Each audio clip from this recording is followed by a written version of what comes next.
Hello, everyone, and welcome to the Florida Political Review, student-based, student-ran journalism at the University of Florida.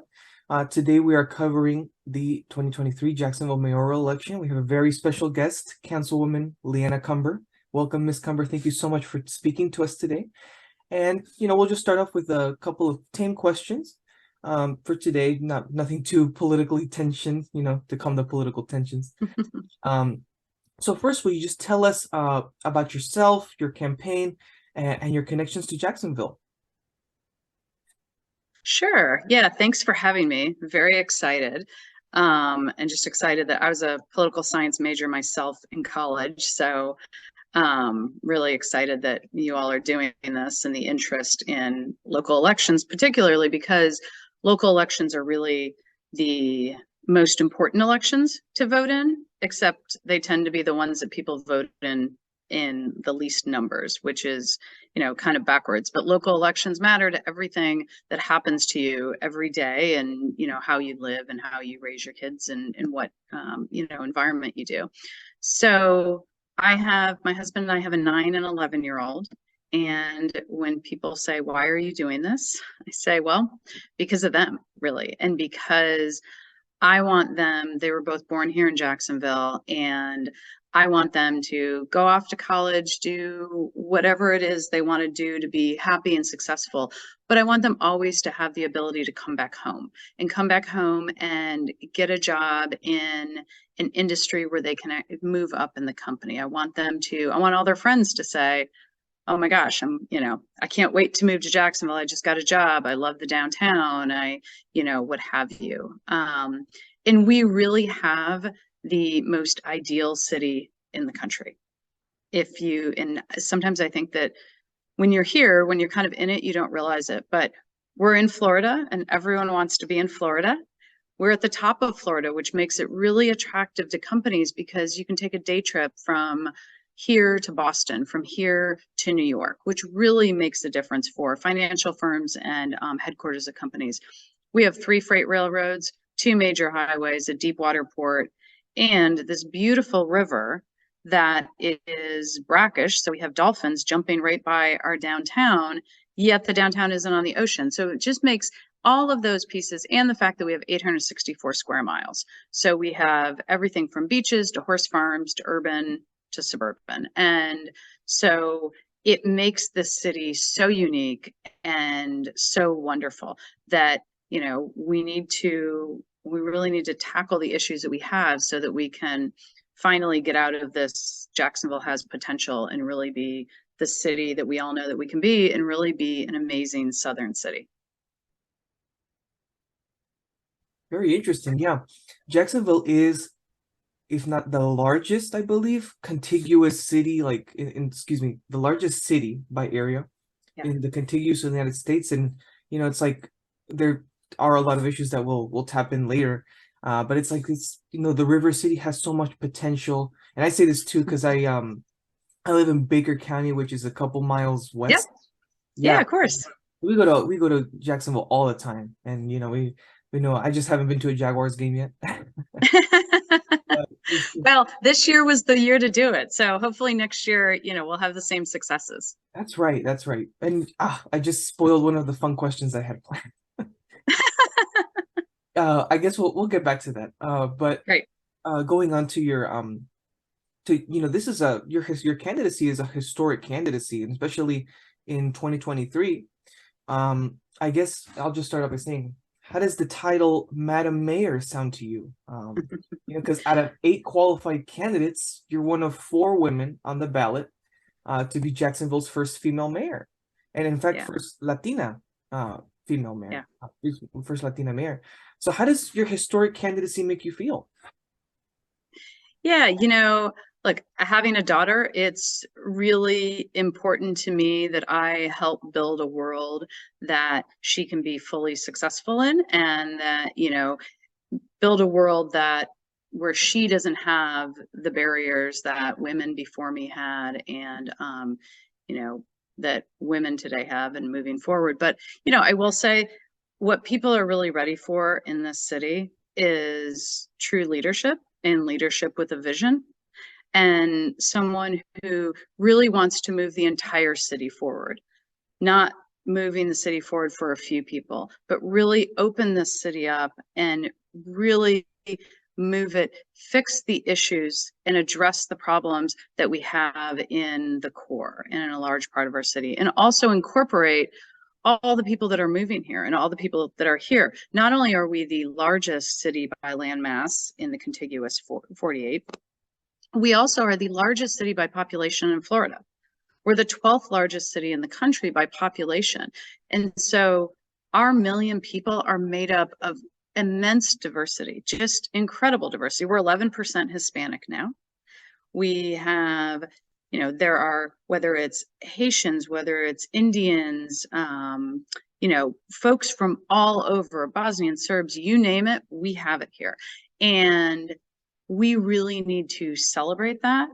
And that diversity and that international nature of who we are is, again, very attractive to businesses, very attractive to companies, and very attractive to people like you who are in college and graduating college and want to find somewhere, a vibrant city to come to live in. And so for me, what's so exciting about it is people have been talking about the city having potential for decades, literally decades, 40, 50 years. And, when you think about all of the things we have all the puzzle pieces. And the other thing that a lot of people don't know is we're the only city between Richmond, Virginia, and Miami that I-95 runs through. So if you think about that, like, you have to come to Jacksonville, right? You don't have to go to Charleston, yet Charleston is incredible. And it's a wonderful place to go. You don't have to go to Nashville, yet Nashville is a wonderful place. You name it, Tampa. You name these cities that have just really come into their own over the last 10 years. We can do that. And we literally have all the puzzle pieces. And what we need to do is start giving all those people who are driving through our city a reason to stop and really harness everyone we have here. And so I think that, what the city's really ready for is change, and someone who has a vision for the next 10, 20 years and really has a vision for the city. Of course. And I guess also going into like a little subset of that question was about, there's two things I want to mention. So I was, looking at all of your opponents' website, and I think, I believe with like a lot of confidence that your website is the only one that has a version in Spanish. Yes. Florida's Hispanic population is growing. You yourself are Hispanic as well. I believe the daughter Cuban immigrants. Yeah, very cool. And I guess also going into that is the aspect of your resume, which I found to be very incredible, because I believe it was small business owner, teacher, you're a lawyer, council member. So I guess on the basis of all that, your experiences, does that also help you form the strongest candidacy, I guess, is how to phrase that. Yeah, I think that, it's interesting because I grew up, my father came here in 1961 from Cuba. His parents followed. My grandfather was a lawyer in Cuba. And so they came, and then my mom is from Western New York. My uncle is a race car driver. And so I grew up in this world where the two sides of my family were very different. So I grew up speaking Spanish and going to Miami for vacations and so forth, and only ever speaking Spanish to my grandparents on my dad's side. And then on my mom's side, they were, my grandmother goes all the way back to the Revolutionary War. So what that has, when I think about it now, being an adult and being, especially over the last 18 months, going to every part of this county, it has allowed me to be able to talk to everyone and find common ground with everyone. And the way I grew up in an apartment. My kids are living in a very different world, but I do have the experiences in my life have given me the opportunity to be able to really walk in a room and find common ground with everyone. And that's what we really need. And that's what we need to teach our children. And it's what I did it's really what I emphasized when I was teaching bilingual in Texas and California. And it's what I continue to teach our kids. And it's what my life has really been focused on, whether it's the work I did in domestic violence and continue to do with violence against women, with kids. I really see the world and see what we should be doing as public servants, that I see the world very pragmatically.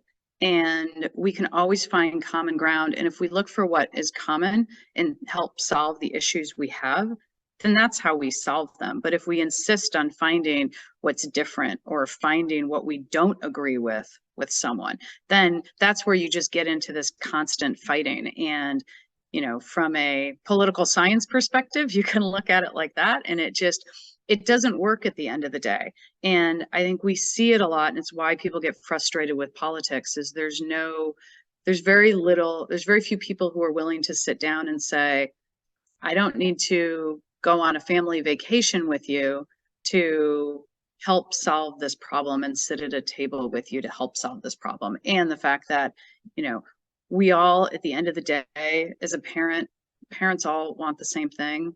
And it's funny, I was asked about a year ago, well, what does, you're Cuban, you're Hispanic, well, what does the Hispanic community want? And I said, the same thing all communities want, right? Parents want the best education for their kids, the best way that they can educate their kids, and they want every choice out there. They want to be safe. We want to be able to grow our small businesses without bureaucracy and without having to know who to hire in order to get that business going, right? We want to be able to succeed, and we want our children to succeed. It's why my husband is also a first generation, so our kids are second generation on both sides. It's why their grandparents came to this country, because they knew the opportunity was there to be successful if you seized it. And so what's exciting to me about all this is it kind of shows that, yes, this is what we all want. And everyone in this city wants the same thing. We all want our kids to be successful, and we all want to live in safe, vibrant communities. Of course. And I guess we can make the transition to our next section, which is more about agenda-specific items. And this is the first one I wanted to mention, because it's also first on your website, and you also used a bit of the ending the bureaucracy narrative in your previous answer. And it's about infrastructure. And I guess you can tie this in, they're both big issues, but tie this in with economic development in Jacksonville. So like many cities in Florida, sometimes you see the endless construction projects on sections of the highway. And, it's just been a work in progress for decades, especially in Jacksonville. So what would be some of your solutions as mayor to fix some of the infrastructure issues in Jacksonville? Yeah, so I've had a 20-year history in the private sector and in working for the Department of Transportation under the Bush administration in DC, working in infrastructure and transportation. And it's something that people don't generally think about. But when you bring it to the forefront and you say, we need to have good infrastructure in order to open businesses. You need to have good infrastructure in order to have successful communities, because they can't be, if we have broken roads, broken sidewalks, lack of pedestrian and bike lanes, lack of parks, lack of lighting, all of those things help break down communities. And so how we build and what we build dictates how we live. And so if, like I said, my uncle's a race car driver. I love driving. If you give me a long, straight stretch of road that's very wide, I'm going to drive it, and I'm going to drive it fast. If you give me a more of a boulevard with bike lanes, with trees, something that, well, then it becomes more walkable and it becomes safer. And so how we build and where we put our priorities and how we prioritize money really dictates how people behave. And so it is critical that we need to get back to the basics. The way I look at government is local government should do what the state and federal government can't and won't, and what the private sector can't and won't. We have a narrow lane of things that nobody else is going to do. Nobody else is going to pick up the trash. Nobody else is going to fix the potholes, fix the drainage, set the stage for economic development. And so what we need to do is relook at our priorities. There's a lot of priorities currently in the capital improvement plan that should be reallocated. The money there should be reallocated. The biggest one is the Skyway, which doesn't serve anyone. And we spend $9 million a year on it today just for maintenance, and we're set to spend $500 million. That should be, there is no world in which we should be doing that when, if I live at the airport and I have to rely on bus service to go to my job, and I have a job at Town Center, it takes me an hour and a half to get there one way.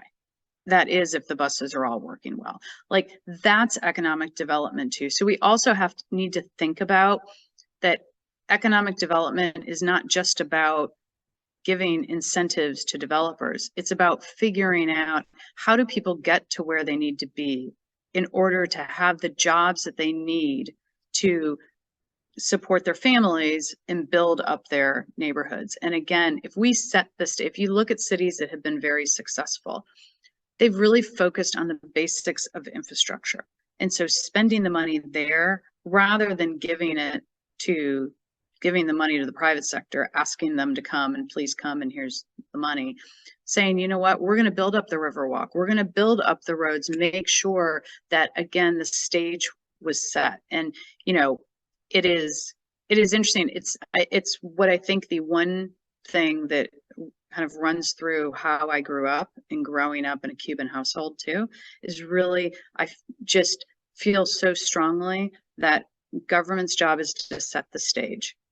And people can be successful if we set the stage, we keep taxes low, so people have more money in their pocket to be successful. And we make sure that we handle those basic needs. That's right. That's right. And I guess also in the same bucket is the problem of housing and infrastructure. A lot of people want to come to Florida, you said before. Jacksonville is an attractive city. Yeah. But I guess by the same token, how can we build housing for these individuals that want to move here? And it's also been quite difficult in Florida, where property values are spiking. So as more people, population is growing, more people are moving to the state. It's making housing more difficult for people to come and move here, and resulting in furthering the cost of living crisis, you could say. So what are some of your ideas to implement as mayor to alleviate the housing crisis? Yeah, thanks. You know, I think one of the things that we've really missed in Jacksonville is infill development. And so downtown is really the most difficult place to open a business and to develop. There's a lot of area, you know, with 864 square miles, we have a lot of area. There are a lot of people who own land throughout the 864 square miles. But it doesn't mean that we need to use that land to build housing when we have so many neighborhoods where we could actually be focusing on infill, whether it's downtown, whether it's Springfield, whether it's the whole East Jacksonville, north in the northwest quadrant. There's so many places that we should be focusing on that infill and making it easier to develop. And that in and of itself, the housing exists. It's whether we want to refocus people on renovating in the infill by making our regulations more palatable, making the bureaucracy less opaque and less difficult to get through in these areas. And there's also things that other cities have done, like, you know, get rid of parking requirements, because that in and of itself, building a parking structure adds an incredible amount of money onto a project that you don't recoup. It's dead space. And so there are various different ways we can reduce the cost of housing. Then the flip side of that is getting in businesses that have higher wages. And so really attracting tech businesses. We have the second best healthcare system in this country here in Jacksonville. outside of Houston, and only Houston because of Baylor and University of Texas. We should be really aggressively going after those biotech firms who are coming to Florida, but they're not coming here. Yet they could beta test anything in our city. We are where they should come. And those are high and paid jobs. If we get the marinas built downtown, the marine industry, those are very high paying, well paying jobs. And you look at South Florida and Miami, those jobs, and there are so many of them that stem from a, healthy marine industry. And we have the river, we've got 22,000 boat registrations. That's what I mean by we have all the puzzle pieces and we need to just put them together. It's a very can be like a very complex issue. Now, that was actually my next question about the river. You're just on a roll today, councilwoman. Not my question. It's good. I'm like, Yeah. Well, I guess it's also about the a lot of people can consider the St. Johns River a lifeline, an environmental asset to the city of Jacksonville. It runs right through the middle of where it usually is, of where the city is. And right. A big issue has become contamination in the St. Johns River, usage especially, and overall a big theme has been to take better care of our river and cleaning up. What are some of your ideas on how to sustain the St. Johns River from the usual risks in Florida, which is sea level rise? Well, I don't think we'll have toxic algae blooms anytime soon, but and wildlife preservation, sea life preservation. Yeah, I think that we need to look at examples all over the world, right? And we need to start getting creative. And there are some natural, that the zoo has kind of piloted some natural reefs and natural kind of barriers. And so we need to look at those things. We need to open up our tributaries, absolutely. And that helps. And there are things that we can do naturally that help filter. The other thing is, if we build the marinas, if we give people places to go when they have their boats rather than private clubs or Clay County, then with more people on the river, there will be a heightened awareness of wanting to keep the river clean. I think right now, so many people drive over it, or they're on their boat and they might be on their boat for a special occasion, or they're on their boat and they might go to the intercoastal, they might go to Clay County, they might go. If we improve that and increase that kind of just usage of the river, that also helps awareness. And like I said, we really need to focus on what can we do naturally that can help. And certainly we're starting to open up the tributaries, and I think that's really going to help. And what have other cities done? We can, Jacksonville needs to start looking outside of ourselves for solutions that could work here. That's right. And one of the we're referencing a lot of the candidate forum that was held between the 8 candidates a couple months ago. Mm-hmm. And you actually mentioned that one of the biggest issues is that this is a great asset in Jacksonville, and yet you can't own a boat privately unless you are one of the members of these private clubs, and that there's just so much regulation if you want to be on the river. And I guess it's that kind of restrictions that would also help further implement your plan. Is that right? Well, I think the challenge is people have the boats, there's just nowhere to go.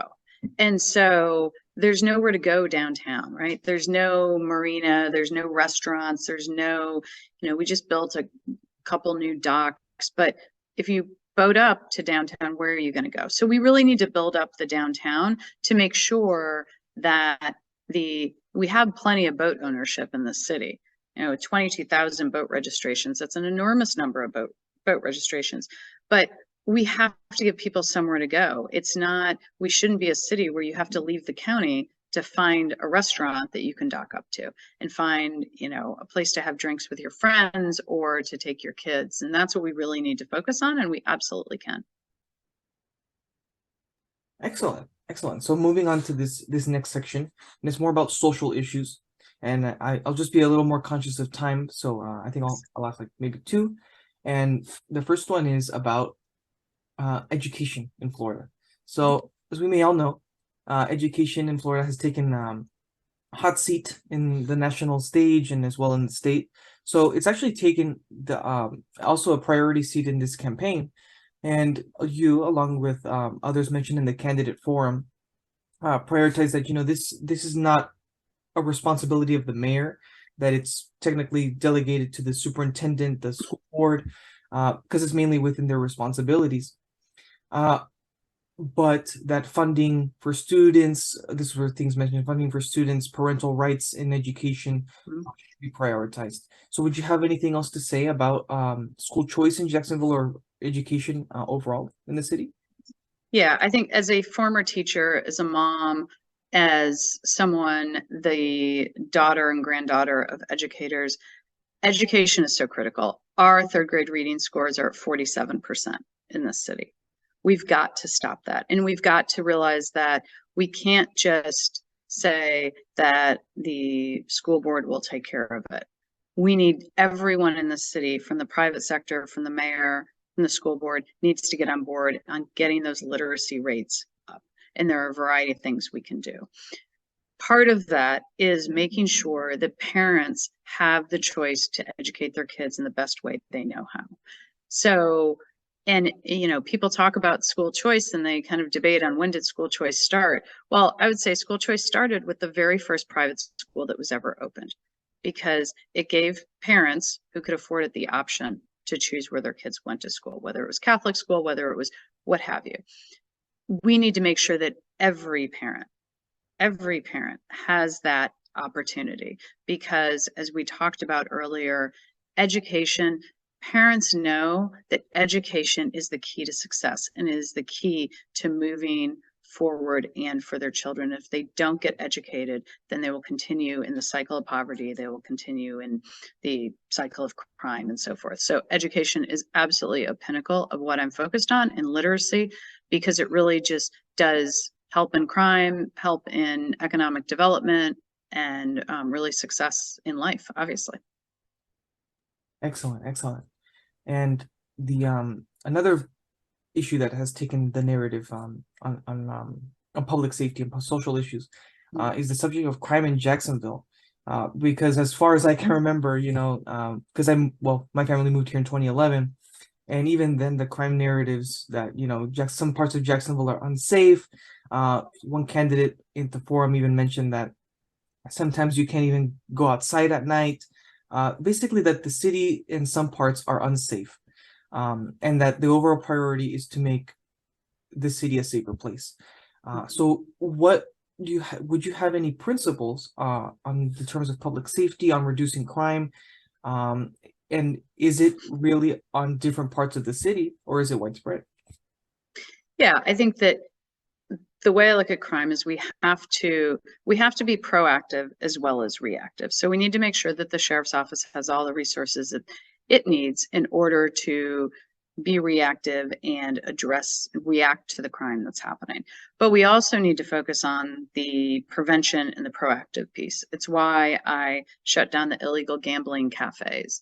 It's why I passed a landmark sex trafficking bill and raised the stripping age to 21 and required licenses and further regulated the strip clubs, because there was so much crime happening there, and including an immense amount of human trafficking and trafficking of women coming up from Miami and so forth.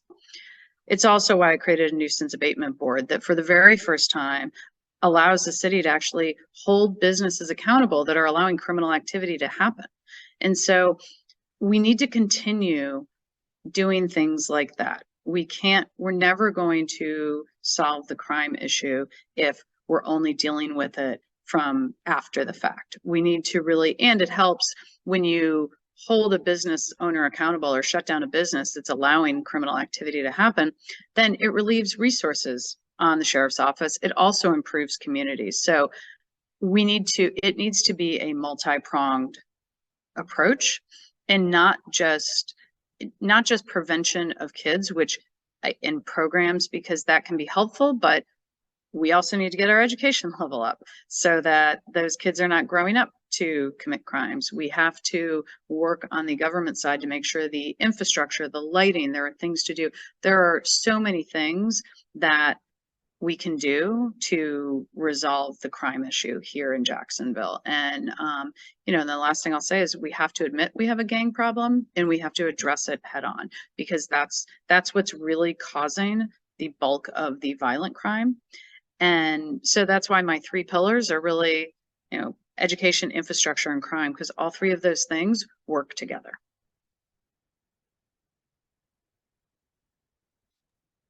That's right. That's right. And yes, and hopefully we can, take control of the narrative when it comes to crime as well.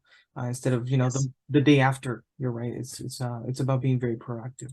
And I guess coming up on the tail end of this interview is more about an overall question about the state of the race. So, polling so far has been kind of inconsistent. And everyone has their own qualms about polls, but if anything, they're suggesting that the the main election is going to take place in March 21st.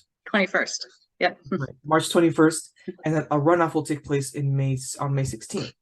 So it looks ever more likely that the runoff will happen between two candidates and the top vote getters. So I guess with that being said, 30 days out, what would you say is your strategy, and what do you think makes you what do you think this campaign, I guess I should phrase this differently. What does this campaign differentiate from the others? What makes this campaign stand out is better. Yeah. People in the city want change. I have been to every corner of the city, talking to people, meeting with people every day for the last year and a half. And we will continue to do that over the next 30 days. And what I hear, the consistent thing that I hear over and over, regardless of what part of town you're in, is the city needs change. We need to stop talking about potential and really realize what we can be. And the only way to do that is to have change in this city and have someone, again, who has a vision for the city. We should be an amazing Southern city. When people think of Charleston and Savannah, it should be Charleston, Savannah, Jacksonville. We should be a biotech hub. We can do these things. People are so tired, too, of the politics that have gone on over the last 8 years, where the current administration never stopped campaigning to govern. People want to be governed. People want to address the issues we have in a serious way and really celebrate all of the wonderful things we have. And so going around, it's really the change. And again, it's my ability to talk to anyone and talk to everyone and find commonality. And I do think, we've gone from a kind of smallish city decades ago to a major metropolitan city that has an incredible number of languages spoken and so forth. And so one of the things too is, as you said, I'm the only one that has a Spanish translation on my website. It's important. We're 11% Hispanic now. It is important. And it is important to economic development and bringing businesses in. So I'm really the only person who can bring all the facets of the city together to solve the problems that we have in a cohesive way, and also celebrate all of the amazing things that we have. And so we're just going to keep out there talking to people. We've also raised about $4.2 million now. So, which is not, between the money and between talking to people, and we'll definitely outwork everyone out there. So I'm excited. Early voting starts March 6th. So get out the vote. March 21st is the day, the first election. So thank you so much for having me. I really appreciate it. Most definitely. And it was a pleasure to have you on. And I guess this is, we got to ask this one. And just lastly, what would you say is your message to Florida students overall? Look, I want to make Jacksonville a place that is number one on your list to come when you graduate from college in whatever field that you're doing. And I want you to spread the word that we have the best downtown, hippest, most fun, most vibrant, in a city where you can really move up in whatever industry you want to.